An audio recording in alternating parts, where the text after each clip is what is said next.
এটা ছিল আমার বোলপুর শান্তিনিকেতনের আমার যে আরবান হেলথ অ্যান্ড ওয়েলনেস সেন্টারে পোস্টিং হয়েছিল 3 মাসের জন্য অতিথি হয়ে গেছিলাম এবং এই দিন আমি ফেয়ারওয়েল নিতে যাচ্ছিলাম আমার সেন্টারে। এটা দেখো আমার সেন্টারের লোক বাইরে থেকে, রামকৃষ্ণ সেবা মিশন, ওকে।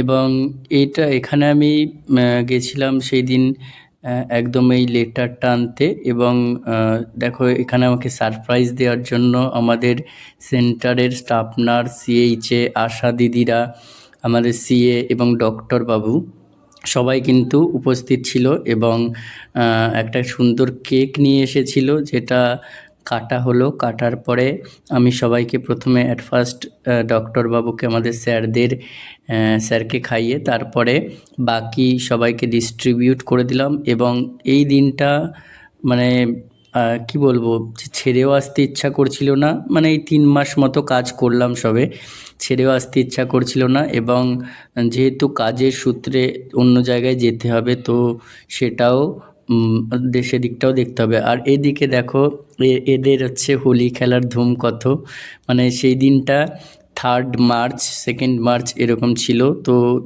হোলি দোল পুরো একদিনে পড়েছিল। আর আমি আবার ওই সেন্টার থেকে রাস্তা দিয়ে ফিরতে ফিরতে যখন রুমের দিকে যাচ্ছিলাম, তখন আবার দেখছি পথে ঘাটেও এরকম হলুদ শাড়ি, হলুদ ড্রেস পরে সব হোলি খেলতে বেরিয়েছিল। আর এইখানে আমি বেরিয়ে গেছি, রেডি হয়ে গেছি, আমার ব্যাগ, ট্রলি ব্যাগ এসব নিয়ে বোলপুর শান্তিনিকেতন স্টেশনে অপেক্ষা করছিলাম কখন বর্ধমানগামী ট্রেন আসবে। কারণ যেহেতু আমার বর্ধমানে ট্রেন চেঞ্জ করে আবার Bardhaman Howrah cord line local ধরতে হবে। তো দেখো এখান থেকে আমি বোলপুর শান্তিনিকেতনে গোড্ডা শিয়ালদা মেমু ট্রেনে চেপে পড়লাম এবং বর্ধমানে নেমে তারপরে আমি আবার সেখান থেকে আমার বাড়ির ট্রেন ধরার জন্য বসেছিলাম। আর বোলপুর শান্তিনিকেতন এইটাই হয়তো সেইবারের মতো শেষ, কিন্তু এরপরে আবার হয়তো কোনো না কোনো দিন যাব। আর বোলপুর শান্তিনিকেতন পেরিয়ে ভেদিয়া ঢোকার মুখেই কিন্তু এইরকম একটা রেল ব্রিজ পড়ে, যেটা হচ্ছে অজয় নদ সেতু। আর এরকম করে করেই আমি আমার এই যাত্রা শেষ করলাম।